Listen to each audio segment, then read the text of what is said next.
Good morning, and welcome to Time in the Word. This is our last week for looking at one of the 12 apostles. I know that I have enjoyed this time, and I hope that you have too. Today we are going to look at one of the apostles about whom quite a bit is said. We're going to spend our time this morning looking at the apostle Philip. Now, as I was preparing for this, I did some research about Philip, and here are some interesting facts that I discovered. In the Greek language, Philip means lover of horses. That's what his name means. And among the references to someone named Philip in the New Testament, there were two that really stood out. One was Philip the evangelist, and the other is Philip the apostle.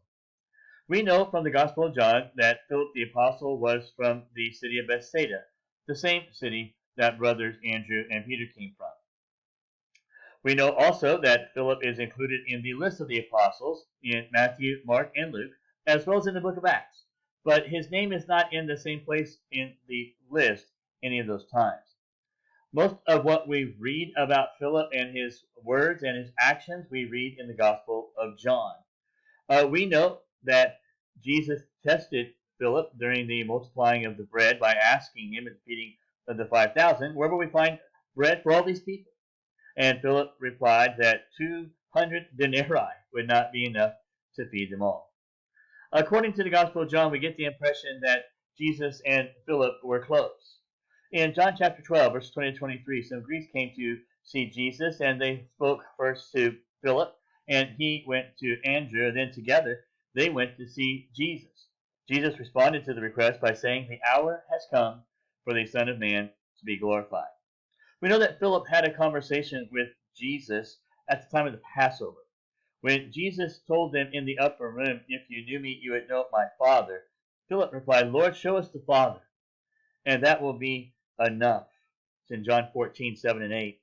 And in that same conversation, Jesus answered him, "Don't you know me, Philip, even after I have been among you such a long time?"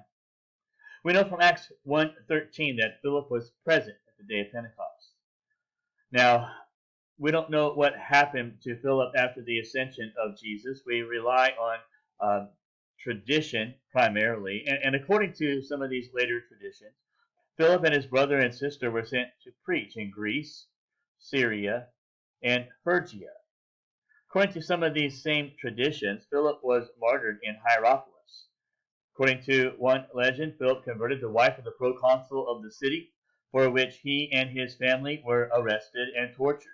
It is said that Philip and his brother were crucified upside down, and when Philip continued to preach from the cross, the crowd released his brother, but Philip refused to be released, and so he died on that cross. Now, we don't know for sure that that's what happened, but it's interesting that Philip was one of those who dedicated his life to Jesus Christ. He was one who was willing to preach Jesus even when it cost him everything. Now, as I was thinking about the life of Philip and what we see of Philip in the New Testament, I was trying to think of what are some life lessons that we can learn. What can we take away for this week as we are living for Jesus Christ? And here's some things that I observed in Philip's life. Number one, Jesus personally reached out to him. The interesting thing about Philip, one of Jesus' 12 disciples, is that he was personally reached by Jesus himself. When Philip brought Nathanael to Jesus, Andrew brought Peter to Jesus, but no one brought Philip to Jesus. Instead, Jesus came right to him. John's Gospel tells us in John 1:43, the following day Jesus wanted to go to Galilee. He found Philip and said to him, "Follow me." That's interesting that Jesus went and found Philip, challenged him to follow him. Now, normally, God uses other people to reach people for him, but in this case, Jesus went specifically to find Philip. I think that tells us a little bit about his character. Number two, Philip quickly reached out to Nathanael with the good news of Jesus. We don't know a lot about Philip. There are not a lot of details in Matthew, Mark, and Luke about him. All the little snapshots occur, as we said earlier, in the Gospel of John. But he's a different person than Peter, Andrew, James, or John. He's often paired with Nathanael or Bartholomew, whom he brought to Jesus. And that's the key thing. As he decided to follow Jesus, one of the very first things he did was to go to Nathanael.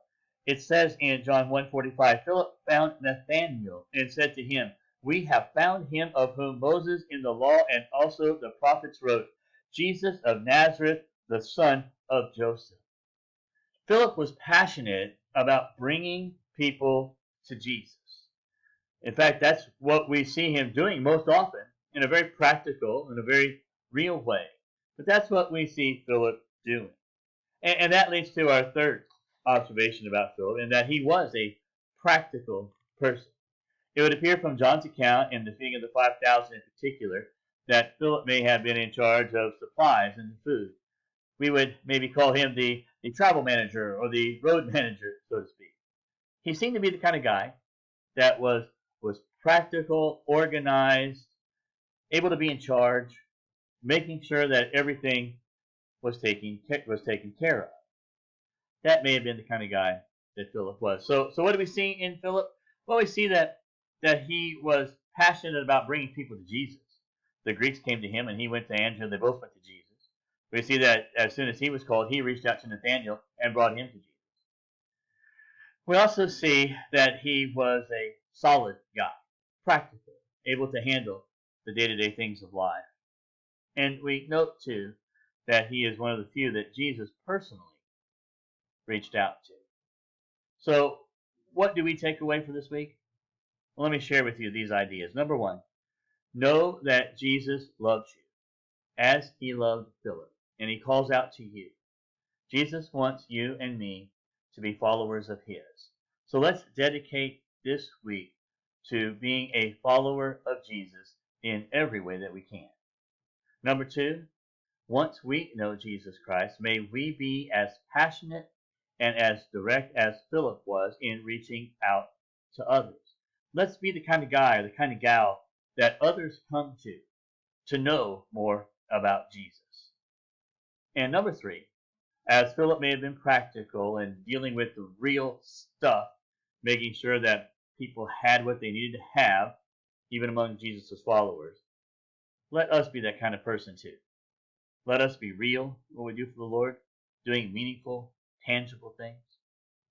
I think if we can do these things this week, we can make an impact in the world around us. Philip is a guy that we can look to and see some very positive things. Hey, I hope you have a great week. Once you know, Chris will be back again on Wednesday, then Dave on Friday. Until then, may you be blessed as you are a blessing to others.